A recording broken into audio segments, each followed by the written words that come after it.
that number is above 40, you do not touch it.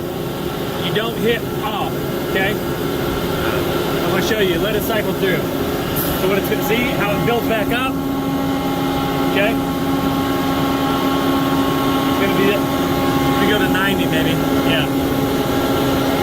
Now watch, give it a second, it'll start tapering off.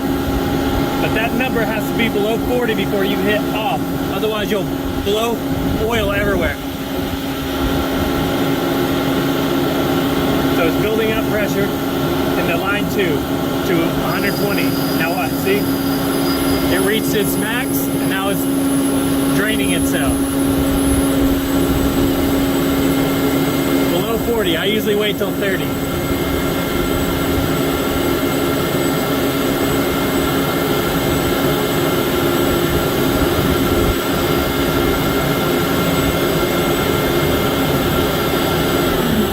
Hit the power button, and then you have to go over here.